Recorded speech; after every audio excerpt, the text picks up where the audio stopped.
the love of Welkin, woman, can you please keep your voice down? They will hear us, and if we lose the element of surprise, they will kill us in short order. Move, fossil. And just what do you think you are doing? Yep, as I suspected. They're not even in there. What do you mean, they are not even in there? I'm thinking that statement sort of explains itself, doesn't it? No, actually it does not. Our mission is to destroy the witches of Laurel Palm. They are forever condemned to live there in those very pits of lava. The spells used to bind them there are irreversible. You see, my dear, they cannot not be in there. Eyesight really is the first thing to go at your age, huh? You know, I did not believe that I could hate you more, but apparently my loathing of you is boundless. How did they escape?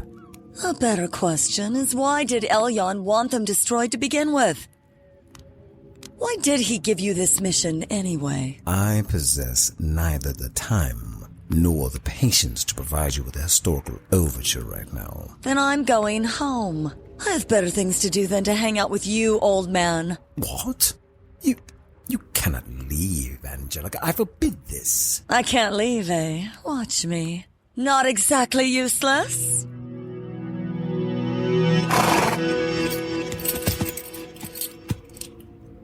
Y'all all done killing them witches and stuff? They aren't in there, useless. Now ain't that a fly in the ointment? Wonder how them gals got out of there. Ain't they supposed to be trapped in there forever and ever and ever and ever and ever and ever and ever and ever? Silence, you filthy waste of a creature. I need to think. Let's go, useless. Grandpa needs some alone time. But Ollie can't teleport no more. If we leave, how's he supposed to get back home? That sounds like a whole lot of not my problem. Wait. Fine. You want to know more about the mission, yes? I think you owe me that much, Oliver. Elyon gave you the assignment. You come to my house and ask me to help you, and then you tell me nothing more. We get here and the witches of Laurel Palm are gone. You have no idea how they got out, and heck, even Useless knows more about their backstory than I do. Maybe, if we know more about these gals, we can help you find them, Ollie. Fine. But apart from their condemnation, I honestly do not know much more about them. Tell us what you do know, then. I will tell you a tale with which I am quite familiar. One that may at least explain why Elyon wants them destroyed. The witches of Laurel Palm played a small but rather significant part in the marginalization of his church here within the realm. The persecution of his followers actually began with the birth of the ghost. Wait, the ghost? The most feared bounty hunter in all of Welkin? That ghost? The one and only. Ooh, story time. Oh, I know, it's so exciting. His name is Alexander Temujin, but he is revered as the most famous and feared bounty hunter in all of Welkin. The world knows him best as the Ghost. We already know that part. Yeah, we already know that part. Is this my story, or is it your story? You're right. Our bad. Continue. You think you know Xander Temujin, do you not? Did you know that he was named after Alexander the Great and Genghis Khan? Xander is obviously derived from Alexander, and Genghis Khan's actual name was Temujin. But how did the ghost come by these two names? Who gave them to him? How did he become the man we know him to be today? Relax, my friends, as we turn back time and discover the humble beginnings of the greatest assassin the world has ever known.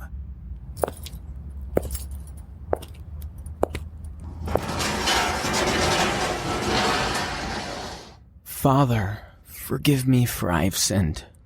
It has been 41 days since my last confession. 42 days, Comlin, but who's counting? Father, this is no laughing matter. The things I need to confess, Elyon may never forgive them. My eternity may well be sealed in the bowels of damnation. Yes, the sky is falling at its usual breakneck pace, Comlin. This is serious, James. I see. We're all done with the formalities of titles and such, are we? You were James long before you were in those white priestly robes of yours. Are you going to take this seriously, or do I need to come back to make my confession when you are not here? You really are in dire straits this time, aren't you? Where is Miris? She's the reason I need your help. I can't. She won't listen to me, James. And I don't have the power to take down these people she has gotten involved with. Elyon's beard, Comlin, what have you gotten my goddaughter mixed up in? Me? I did nothing. Nothing. She chose this. Did you not raise her? Did you not rip her from her mother's arms after an ugly divorce, and then barely be there for her once you had won your custody battle? Whatever she's mixed up in, it must be due to your poor parenting. Tell me, James, does the air ever get thin from the perch you rest your holier-than-thou buttocks on? I'm sorry, you're right. This is because I'm so much better than you. That's why your child is in trouble, right? Are you going to finally own your sin, or are you going to continue blaming other people? What has Miris gotten into, Comlin? She is an escort in the service of Dagon. Dagon, as you both know, was an arch-demon of the Nine Helms. At this point in the timeline, however, he was an overseer of the left leg of Hell. He would eventually be defeated by Ursula in a glorious battle that is actually still discussed today. It was this defeat that led to him becoming the lackey of Orion. Dagon?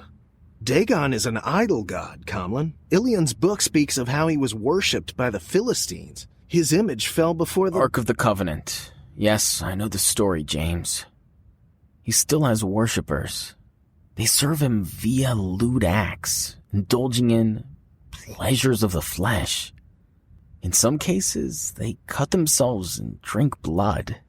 They perform many heinous exploits, things you would not believe unless you saw them. And how do you know these things?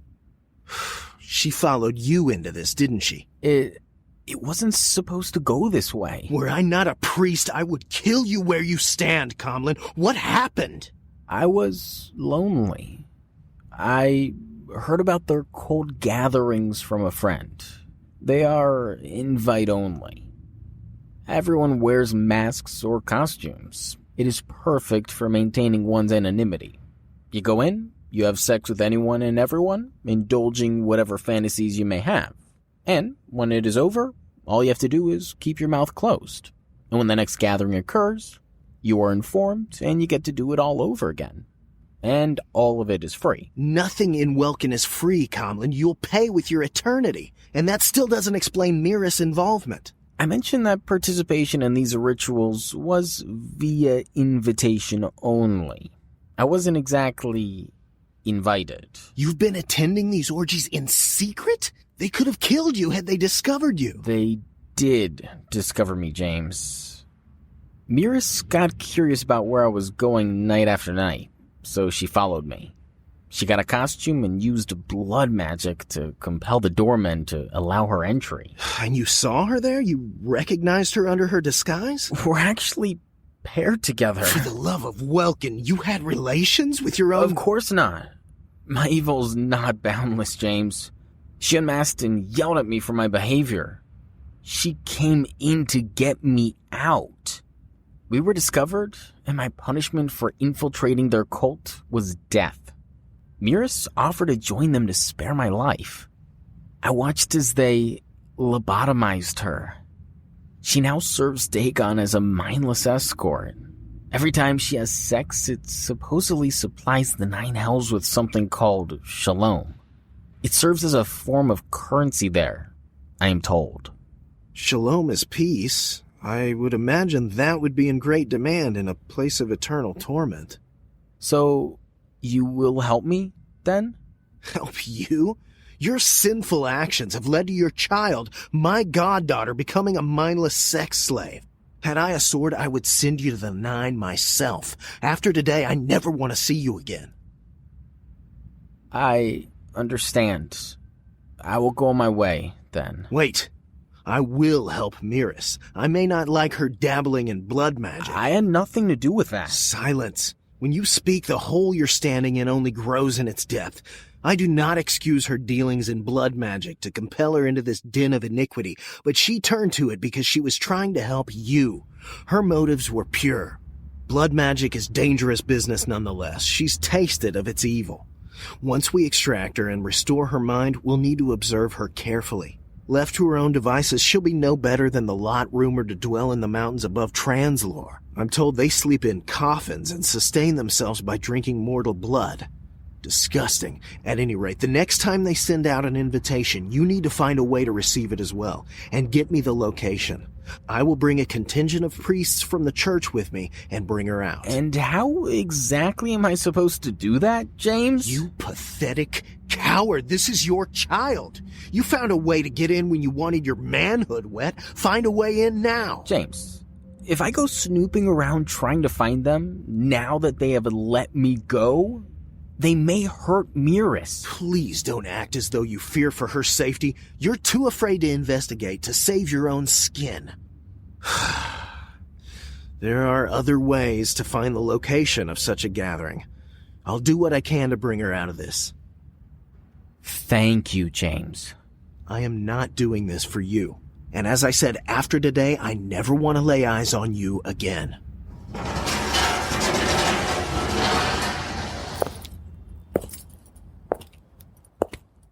Wait, so that's how Shalom gets into the 9? When we were there, you didn't know that? Being in Elyon's presence reveals a great many truths, my dear. Doesn't matter how he knows. What happens next, Ollie? Priest James listened as Comlin made his way out of Elyon's church. He sat alone in the confessional, wondering how he would make good on his word. He had no welcome idea how he would find this bastion of sexual immorality. After praying for guidance, he sought an audience with the archpriest of his church to get counsel. Let me get this straight. You want us to find the location of a sex coven that serves Dagon and extract your godchild? You want to risk your fellow priests to save one lost cause? Would Ilion himself not do the same? His book speaks of the sacrifices of one for many. Is her life not worth the risks? Frankly, no. No? This is about Catherine, isn't it? You're projecting, James, and I find it insulting. You'll need to get over it, Michael. That is archpriest to you. To me and to everyone else who dares question you, yes? And if I am projecting, then it's certainly not unwarranted. All you've done since you were voted into this post is challenge me at every turn. You would claim before Ilion that this has nothing to do with Catherine? I am dedicated to Elyon. True priest of Elyon forsake marriage, James. An ancient and silly practice that is not required anywhere in Ilion's book. But feel free to keep telling yourself that if it makes you sleep easier. Catherine rejected you, and you sought peace here in the church. I admit, your charms got you further than I expected. The office of archpriest is no small feat. I suggest you find your point, James, because my box of patience is all but empty. Then allow me to fill it with my personal disgust for you. You would permit my godchild to rot in a sex coven because my sister would not marry you? Your sister rejected me on your request. Catherine has a mind of her own, Michael, but the fact that this observation continues to elude you explains her rejection of your advances well enough. What Catherine eats does not make anyone else's bowels move. My godchild and my sister have nothing to do with one another. If you cannot see that, then you have no business in this office. And if you question my authority I was voted into, and continue to make ridiculous accusations, then you do not deserve to wear those robes. James, you are suspended, indefinitely, effective immediately. You know you cannot do that without a majority vote of the elders. Oh, I'll get the votes. This office grants me the power to suspend you for 30 days as I gather the elders for the vote. Perhaps you should take this time to cling to Elyon, James, to seek his eternal wisdom. Perhaps then you'll come to your senses. This is not over. Please leave your robes on the way out. Priest James exited the office of the archpriest and went to be alone to pray. He prayed for what seemed hours, begging Elion to reveal the location of the coven, but he received no response. He had known Elion long enough to know that the God of Gods answered prayer in one of three ways: yes, no, or wait. If his answer was yes, it would be definitive. The same was true if his answer was no. The problem generally occurred when the answer was to wait. Waiting could end in a yes or no, but the outcome, when the answer is to wait, is never the point. Waiting is designed to build patience in you, and the longer Elion made you wait was akin to the amount of patience you lacked. Unfortunately for Priest James, his patience had run out completely. He knew where else he could go to get the answers he wanted, but he could not get there on his own. He saddled a horse and rode to meet with the one man whom he trusted would help him, or, at the very least, keep this to himself if he refused him.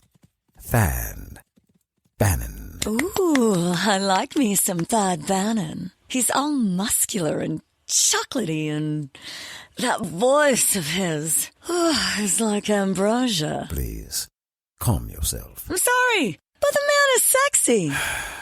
May I continue, or do you need a moment alone? Yes, to both. Talk louder so I can hear you from over there.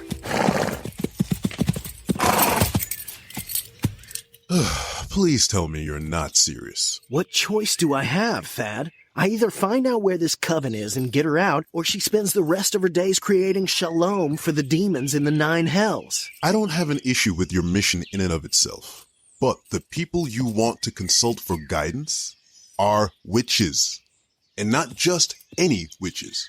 The witches of Leyro Palm. What's your point, Thad? A witch is a witch. No, my friend.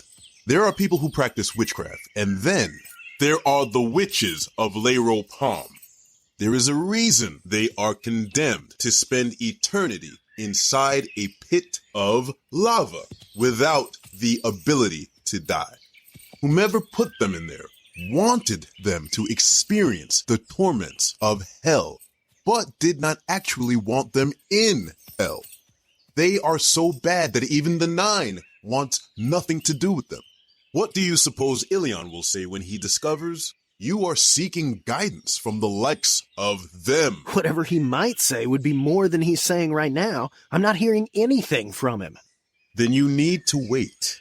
You need to be patient. This cannot wait. Ilion's beard, my godchild, is a mindless sex slave in a demonic brothel. I'll consult with 100 witches if they can lead me to her.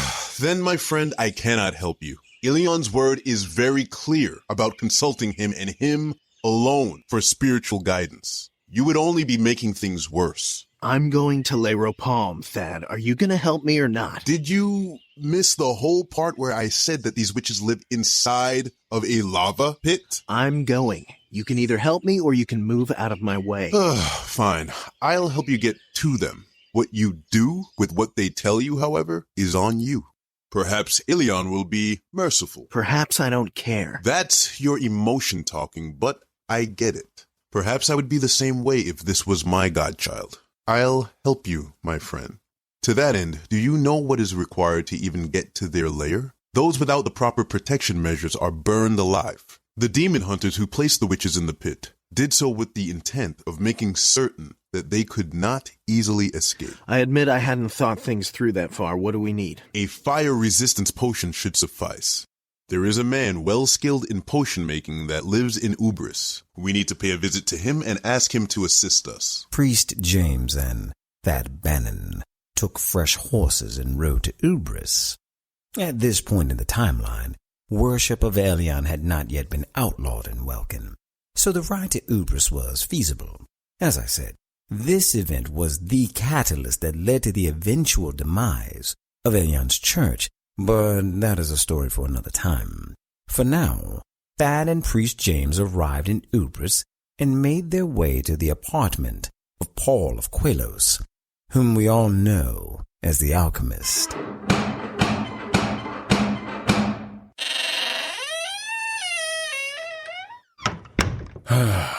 Forgive my rudeness, gentlemen, but I have no interest in hearing about how the holy Yeok appeared to Orion and gave him 6 books that make up the Gospel of Ursula. What even is that? Nothing you said made any sense. Then as soon as you start telling me about whatever god it is that you serve, we'll have something in common. I have no interest in being converted today, gentlemen. Perhaps you can save the patrons in the brothel around the corner. Perhaps you can save yourself. I have seen the light, suddenly. All praise due to whatever god you love. Hallelujah! Shut up. Are you Paul of Quelos, the famed alchemist of Ubris? As long as you have that dagger pointed at my throat, I am whatever you need me to be. He cannot help us if he's dead, James. My future non-dead self thanks you. How can I help you, gentlemen, today? We need fire resistance potions. You're priests. I'm thinking you won't even visit the 9 on the strength of that alone, right? Well, maybe not you. But your dagger-wielding buddy here might. Can you mix that sort of potion or not? I can mix any kind of potion. But there is a cost. Name your price. It won't be me you have to pay. You'll need to answer to whatever god you serve. What makes you say that? Has Elion spoken to the likes of you? Elion doesn't need to. 2 priests come to a potion maker asking for the ability to resist fire. You tell me. In what scenario does any story that begins like that ever end well? I don't know what you need this potion for, but there will be a cost. There's always a cost. We're wasting time. I accept the consequences of my actions. Make the potion. Thad and Priest James watched as the alchemist went about his work. Several hours later, he produced 2 vials that would provide fire resistance upon consumption. How long after we consume these will the power last? Once you drink that, you'll be able to resist extreme heat for about a day. Define extreme heat. Well, I wouldn't go standing in a lava pit or anything, but other than that, you should be fine.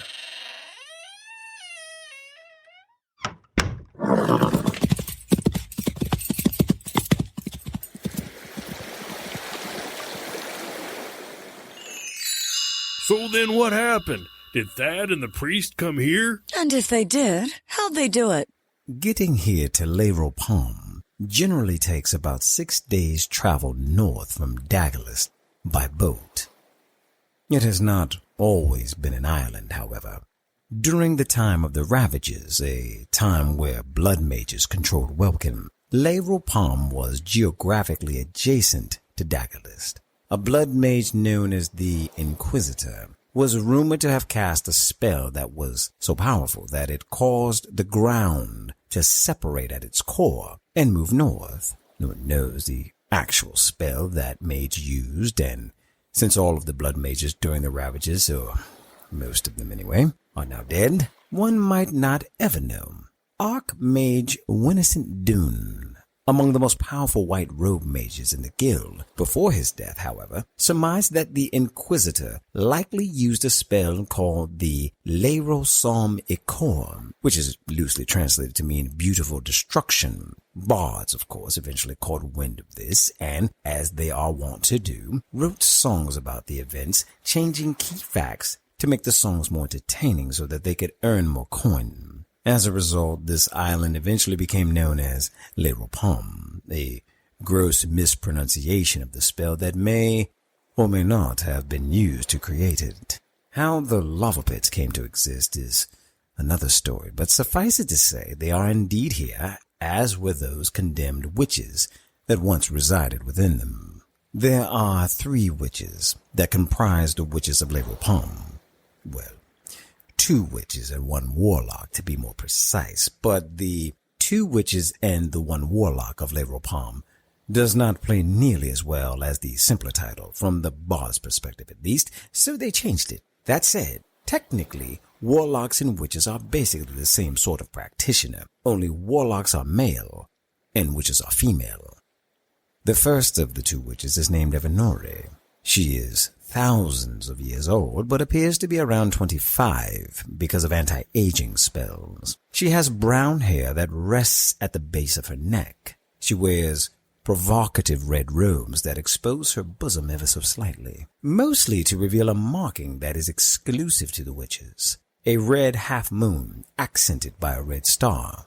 This totem is actually a rune that keeps the witches trapped in Le Repom, or at least it did. Evanoi's robes are impervious to the lava that she was formerly eternally trapped within, as were those of her compatriots. The second witch is Cecilia. Her beauty is said to rival even that of the sirens. Cecilia has blonde hair that is very long, though one would never know it because of the hood that drapes down past her shoulders. She wears conservative clothing that is turquoise in color. Last, but certainly not least, is the warlock. The warlock is actually the most fashionable of the three, wearing an ensemble that features a forest green dress accented by gold trimmings. She also wears green fingerless gloves that are the length of her forearms, as well as a golden tiara that boasts the famed Jewel of the Serpent's Kiss. In fact, it was the acquisition of said jewel that led to this very situation. The warlock Kimuro is 100% male, and because of the jewel that rests comfortably in his tiara, he is cursed to live out his days in the body of a beautiful woman. That is a lengthy story as well, one that I may well tell you at some point, but not today. For now, our story continues as Thad Bannon and Priest James arrived at the shores of Dagalist, with seemingly no means to make the 6-day sailing to Le Repom. Are you ready to turn back, James? Turn back? We just arrived here. Did I miss something, or did we just ride all this way for the view? Okay, smart guy. How do you plan to travel the rest of the way to Le Repom? You still have 6 days of sailing in front of you and no boat. Don't you mean we have 6 days of sailing? Or are your toes getting frostbite even as we speak? Even if they were, they're apparently warmer than your common sense. Give this up, James. It's futile. So the ride to Ubris, the potion, the trip here, all of this was for what exactly? I told you before we left that I would help you get to Le Repom. Does this look like Le Repom to you? What I mean is, I had hoped that somewhere between our departure and the shores of Dagalist, that your heart would change. That maybe you would come to your senses and let this go. What part of my goddaughter is in a sex coven that supplies counterfeit peace to demons every time she has relations did you miss? I won't give this up until I get her out of there, Thad. Now, are you going with me or not? No, my friend. This is as far as I go. My prayers, however, will not leave your side. I pray that you find the answers you are seeking, even if they come from... Tell our brothers to forgive me. Thad nodded and rode away. Once Thad was gone, Priest James unsheathed the dagger that he kept hidden under his robes, and after making sure that no one was looking, he slid his palm down the center. Adonai, El Shaddai, Yeshua. After checking to make sure no one saw him, he began whispering words of an arcane nature. When the words coagulated with his blood, he touched the sides of his neck with his palm, staining them with his plasma. Slowly, gills began forming. He then touched his feet and they began to transform into flippers. When the gills and flippers were fully actualized, he removed all but his essential clothing and then made his way into the Dagalistian seas. The trip, which would have taken 6 days by boat, was completed in less than half of the time. He arrived on the edges of Le Repom and consumed the fire resistance potion that the alchemist had concocted for him.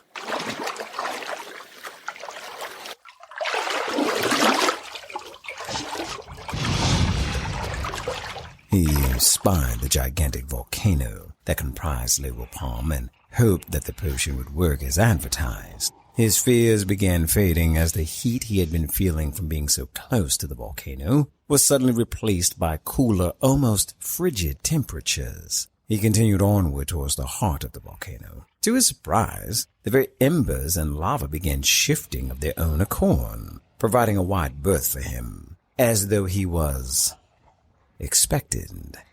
It wasn't long before he found himself walking down a smoldering corridor where he discovered 3 attractive women, each chained silver bonds head to foot, while wading inside of a sizable pit filled completely with boiling lava. As James came closer, they smiled.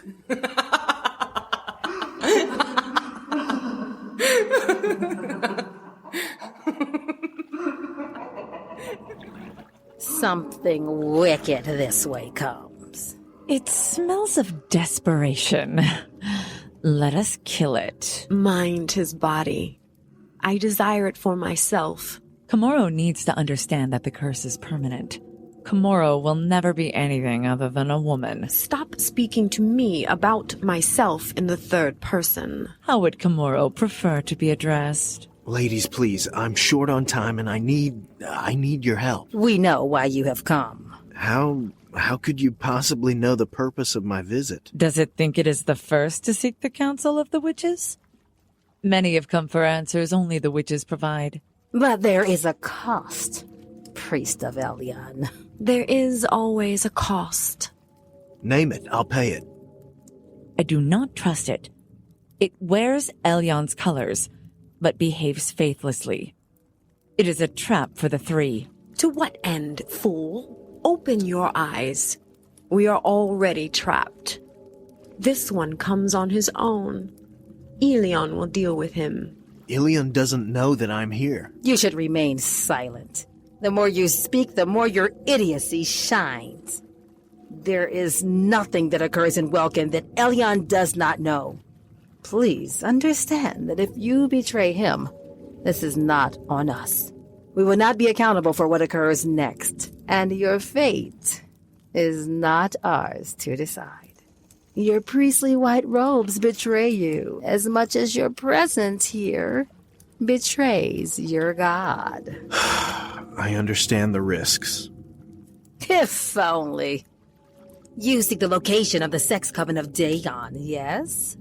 To save your goddaughter. Yes, please tell me where they'll meet, and grant me a disguise that will allow me entry. It fascinates.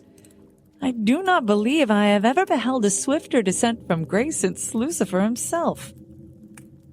It shall have what it seeks.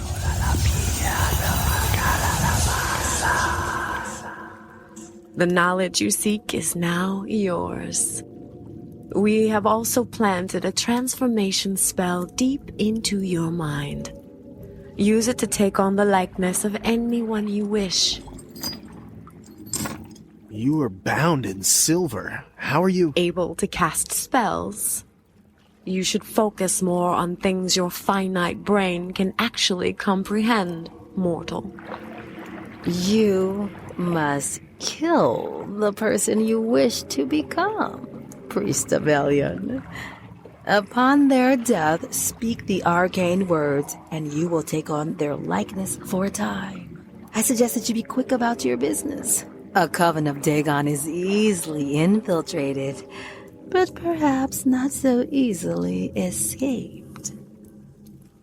I understand. If only.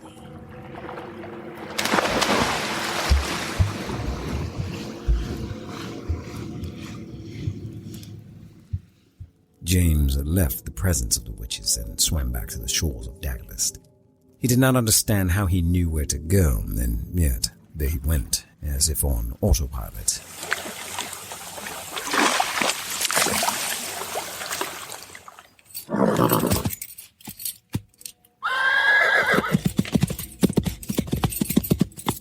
After riding for several days, Priest James finally arrived at a wealthy estate deep in the recesses of a town called Roth Kasim.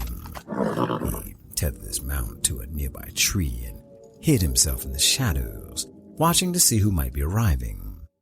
He had to murder the person whose likeness he planned to assume, a consequence he was a bit more comfortable with than he would have expected. A carriage arrived before long, and a man dressed in a black cloak stepped out. Adjusting a blank white mask, James whispered the arcane words that the witches of Le Repom had planted deep into the recesses of his mind as he crept up to the man ever so delicately. Conorgen destino nis.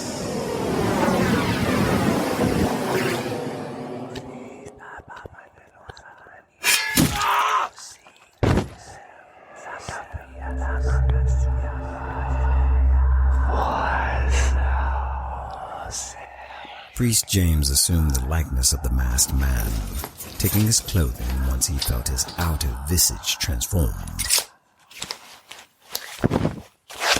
For the briefest of moments, he thought he saw the man he had just killed transform into his own likeness, but it must have been his imagination. He walked several paces towards a large oak archway. Beyond that, he saw double doors made of the same wood, boasting handcrafted design work, a testament to the wealth of the family that owned it. Posted in front of the doors were two large men, dressed in costumes and wearing masks. On their hips were sizable and, more than likely, heavily enchanted weapons. It was at this moment that Priest James realized that he had no welcome idea what the entry password was. Password? I don't remember. Priest James had no idea why, but the guards accepted his mumbling utterances and allowed him to enter.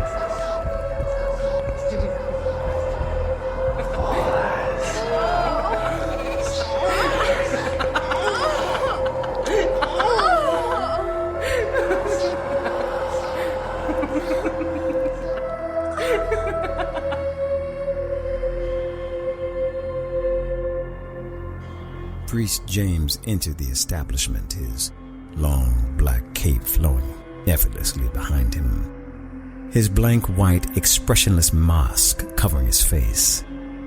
Get in and get out, he thought to himself.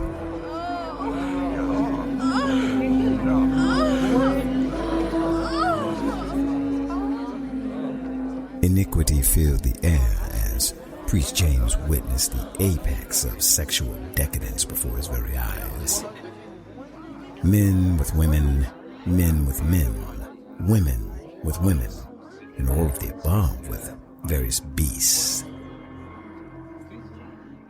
Every salacious fantasy that one could mentally conjure was on full display, all for the singular purpose of creating counterfeit peace within the 9 hells.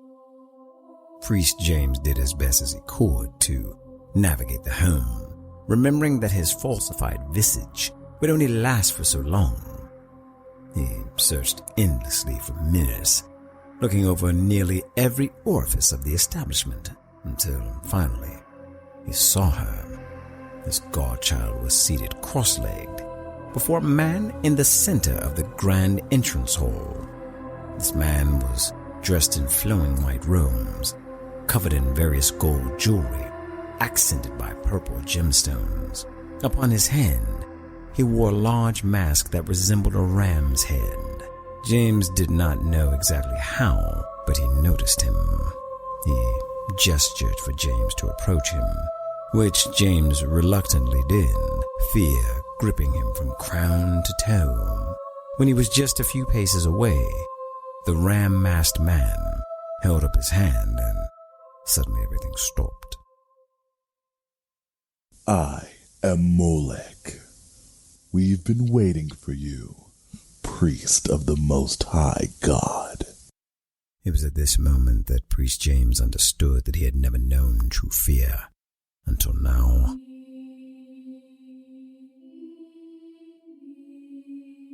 It was also in this moment that he realized that Conlon was here, and that he was smiling at him. This entire thing had been a ruse. A setup, but to what end?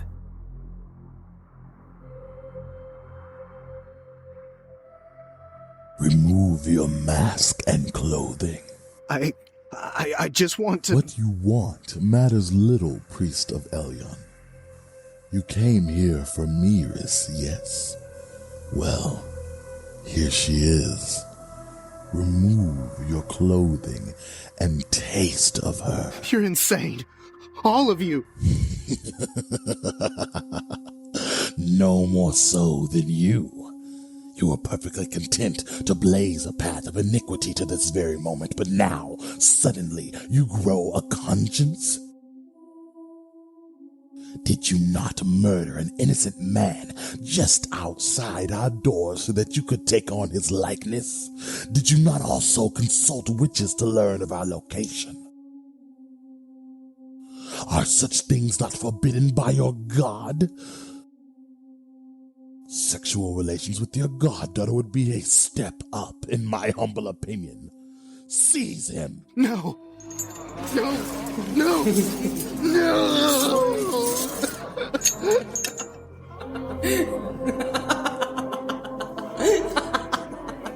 Priest James was grabbed by 6 men and forced to the ground. Against his will, he was aroused and then forced to have intercourse with his own goddaughter. Upon completion, an order was given, and he was castrated.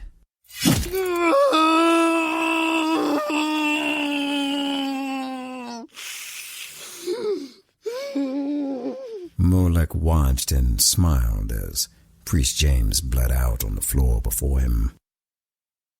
Miris slithered next to him and grinned at him. It is finished, Lord Molech. I am with child. Yes, I know. You will give birth to a son, and his name will be Alexander. That explains a lot. No wonder he's a heartless assassin. Oh, you do not know the half of it, my dear. We fought the monks at Widowmaker Temple, remember? Can you imagine what it must have been like growing up there, being raised by 1,000 years? Tell me. Well, following those events, the next morning, a man named Peter Dahlstrom, the man who had worn the ram-horned mask and called himself Lord Molech, servant of Dagon, and also the man who oversaw this sex coven, received unexpected and unwanted guests at his home.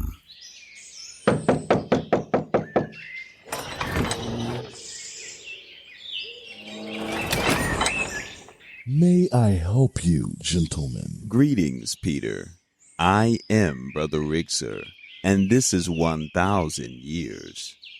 We are monks who follow the way of the Widowmaker and servants of Orion, overseer of the 5th hell. You must be mistaken. The overseer of the torso is Lord Dagon. I'm afraid it is you who are mistaken, Peter Dahlstrom. That name no longer has any meaning for me. I am Lord Molech, servant of Dagon, and I suggest you state your business or be on your... You seem to have misplaced your manners, Lord Molech. How fortunate that the Brother Rixor has located them for you. What do you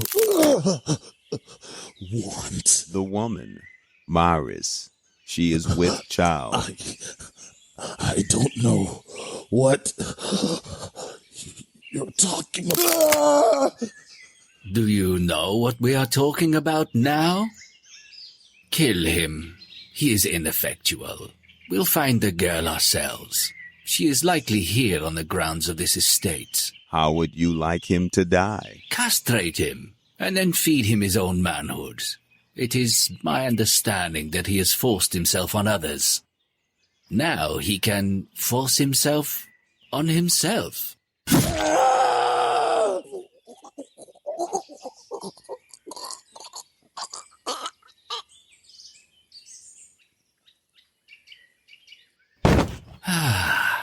Now then, let us find the Lady Myris. 1,000 years, and the man called Brother Rixor stepped casually over the dead carcass of Lord Molech and began searching the grounds for Myris. It was not long before they found her lying unconscious on a large bed next to several other people, each of them appearing to be under the heavy influence of opiates. Rixor shook his head at the human carnage lying in front of them. Sensei, we should kill them all.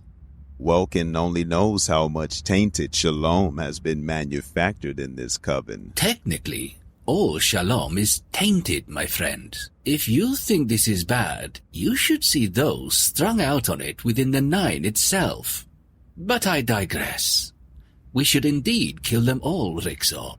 All but the Lady Myris. She will give birth to the child that Orion specifically instructed us to protect. The Chosen One. You question this, Rixor? I question everything, Sensei. You know this. To my great chagrin. Yes, you do. How do we know this child will be the so-called Chosen One? Chosen to do what exactly? We do what our betters tell us to do, to produce great amounts of shalom in hell. Is that not the totality of our purpose, Sensei? If this child is chosen to do anything, will it not be to perform the same duties that we all have? Will the chosen's choices not be the same as our own? He will either choose to serve Orion, or he will choose to die. Your choice to have an inquisitive mind is going to be the death of you, Rixor. It amazes me that you follow the mandates we are given around disgusting things like sexual coven without the slightest hesitation, and yet you painstakingly question things that make actual sense. Do not be mistaken, Sensei. Sexual covens disgust me as well. There is nothing morally uplifting about any of this, but Orion requires it, and that is enough for me.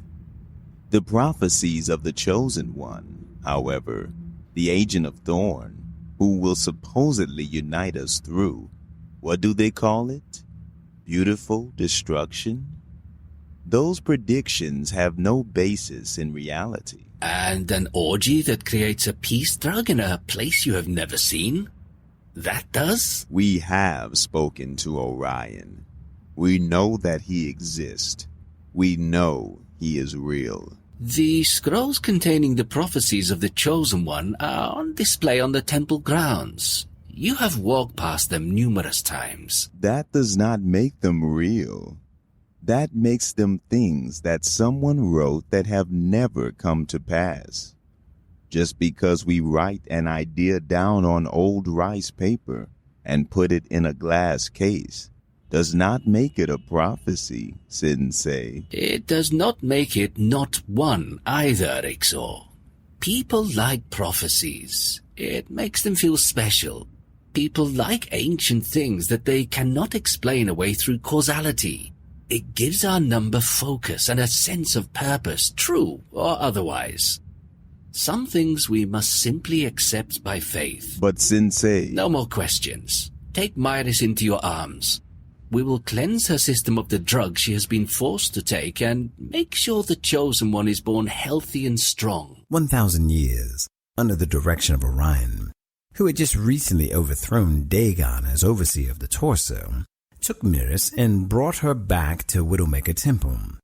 It was here that she gave birth to a baby boy, a boy who was given the name Alexander Temujin.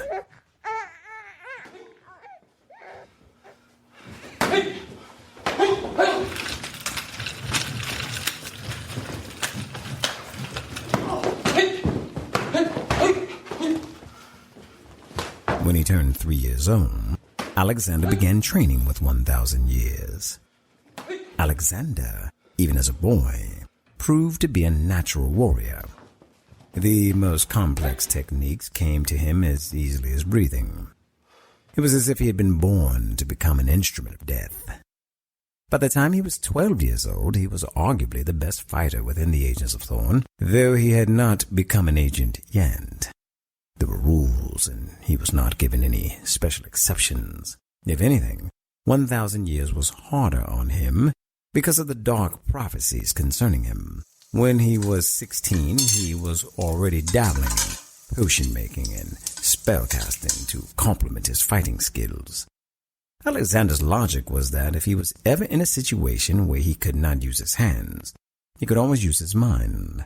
On his 19th birthday, 1,000 years approached Rixor to discuss promoting him to a full-fledged member of the Agents of Thorn. Sensei, he hasn't been on a single mission. You would have him skip what all of your other students have completed? He is the chosen one. A myth you have repeatedly made clear that you believe to be fact. The missions that I required the rest of you to complete would be child's play for him. It would be a waste of time. What is time to you, Sensei? You are ageless. Another fact that you are want to remind me of. The day is coming when I will be equally want to remind you of my low tolerance for passive sarcasm. I meant no disrespect, Sensei. Of course you didn't. You see? Look at how much more effective overt sarcasm is, Rixor. As much as I despise your envy of Alexander, I cannot dispute your arguments. If I promote him without a mission, then he will always be questioned or doubted by his peers. Which test will he be given? I will send him on the Brandis mission. No one has ever successfully completed the Brandis challenge, Sensei. No one has yet. You'll see. He will make it quick and clean. He will blend into the darkness like a shadow or a ghost. Ghost or white, Sensei? As will your tombstone be if you continue to correct me. Still, that name has a ring to it. The Ghost. Yes, I like that. Even if you see him coming, there is nothing you can do about it, Rixor. Have Alexander meet me here in the Room of Endless Prayer. I will explain the mission to him. As you wish, Sensei.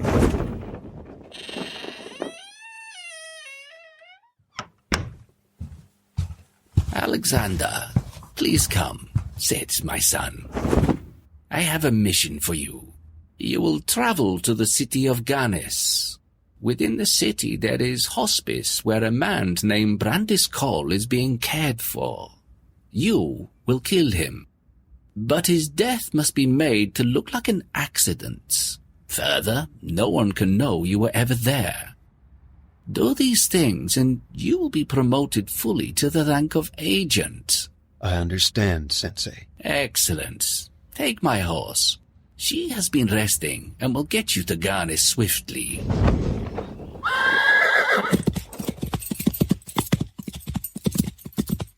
Xander rode for 3 days before arriving on the outskirts of Ganis. He stabled his horse and began walking down the road towards the city gates.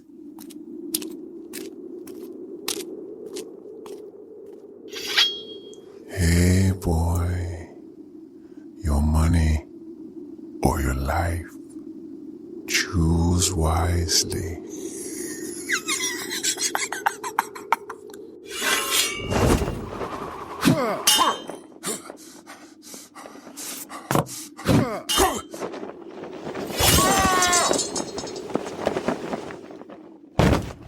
Xander made swift work of the thief, who conveniently wore a long, dark cloak, perfect for a man who needed to blend into the shadows. Is that why he wears that thing?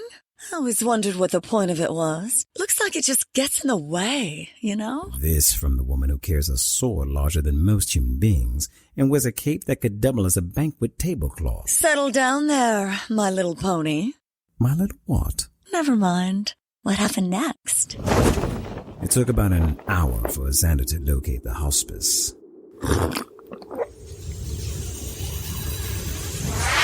He swallowed a potion he'd concocted that granted him invisibility for a few minutes. He'd doubted he would need anything longer to slip his victim the contents of his other vial, Yevok-bane, an extremely rare poison that only the bravest of alchemists even attempt to cook, due in large part to the main ingredient, the fangs of a Yevok. He slipped easily into the hospice where he found his victim fast asleep. He stepped lightly and casually towards him and opened the vial containing the poison. He suddenly felt a presence behind him, one he had not seen nor heard. He was not used to being surprised and reacted accordingly, unsheathing his blades in the blink of an eye and spinning on his heel to face his opponent. Excuse me, may I help you? Xander found himself confronted by the most beautiful woman he had ever laid eyes on. She was about 5 feet even, slender, and had long dark hair. Her skin was rosy pink, her lips full, and her eyes were white, like diamonds. They were captivating as much as they were striking in their appearance, and yet, no matter the expression on her face, her eyes seemed to be loving on you. Xander, though holding 2 life-ending blades, felt completely disarmed. He cleared his throat and tried his best to respond in a way that might explain his presence. My question was rhetorical, Alexander. Clearly you are here to kill Mr. Cole, but that is not your actual mission. Your mission is actually to kill me. So my master sends me here to kill this man, and now, upon arrival, you inform me that it is actually you that I must kill. Yes? You are lying. You are hardly ready to die. But I do not sense that you are lying about everything. What is my true task here? What am I supposed to be doing? What are you not telling me? You know precisely what must be done. Do not worry. I will not resist you. Why? Does your life mean nothing? Does your task mean nothing? What are you? I am your test. Yes, I realize that. But what are you? What are you doing to me? Are you a first apprentice? An archmagus? What school of magic do you practice? Clearly you are a white robe. I don't know what game you are playing, but your mental magics will ultimately betray you. Your magic will not be as fast as my blades. I certainly hope not, since I am here to be killed by you. What are you waiting for? Do it. He did not know why, but he did not extend his blades. Instead, Alexander Temujin sat, crossed his legs, and looked intently at his victim. I'm curious as to why you are so willing to die. Your empathic powers are so visceral, and yet you are a victim, just sitting here willingly waiting to die. It doesn't matter. Slit my throat and let my task be done. It matters to me. Either you are going to die here, or I am going to die if I leave you breathing. One way or another, our lives will change. If you are to live or die by my hand, I need to understand why. They have our children. Your children? What do you mean? My life became forfeit the moment your master stole my daughters. If I live, they will be slain. Kill me and they get to live. That was the agreement. So, assassin, prove your worth. Kill me. All that matters is my children. No, I can't let you do this. I'll speak to 1,000 years. He will be outraged when he learns about this. You poor misguided fool. You think him innocent. No, take your weapon. Strike me down with it. This is your test. Can you destroy something if Orion requires it? But these are children. We'll talk to 1,000 years. He'll come up with something else, a different test. This was the test, Xander, and you have failed. My eyes! I'm blind! Rixor, let Xander finish her. How many chances are we going to give him? He has failed. Not if she dies by his hand. He is the chosen one, Rixor. Children, Sensei, tell me this isn't so. Is it really so difficult to believe? You were born into this life. The child of a priest and a... Enough, Rixor. Alexander must choose. I won't let you hold innocent children hostage. You want to see death? You will see your own.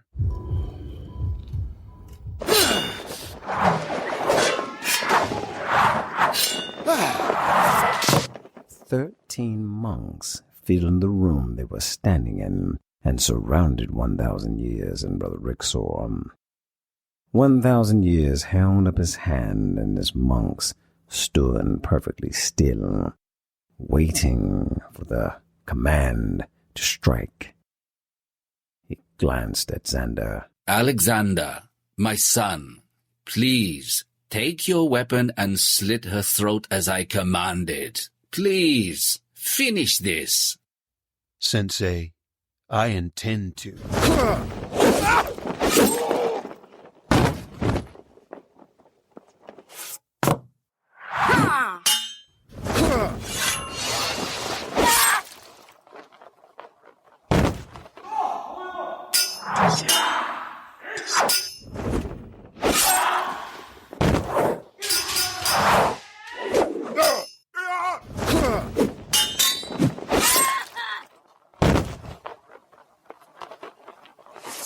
You want to fight me?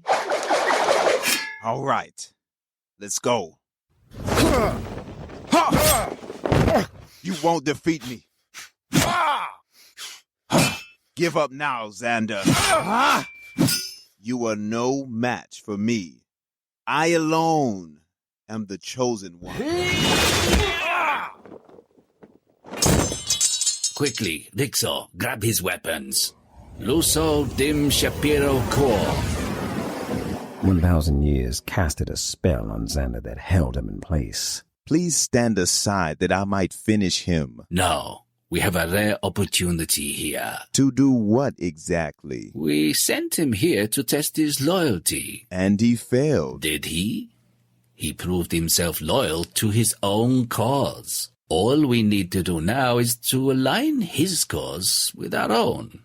I need you to hold him still. What are you going to do? Kill two birds with one stone. Rixor held Xander in place while 1,000 years began casting. The spell he casted on him was called the Be'al Khan, a lobotomizing spell that derived its name from a demon of the Nine Helms. The spell had the ability to completely erase the mind and any memories of the person that it held. In more powerful hands, however, it could be surgical. 1,000 years took several memories away from Xander, but replaced them with those of his own creation. Alexander, you are the world's foremost assassin. You serve at the pleasure of Orion.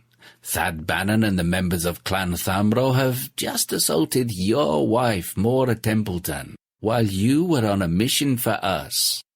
When you awake from this, all you will remember is finding her dead body and the evidence that Clan Thambro left behind.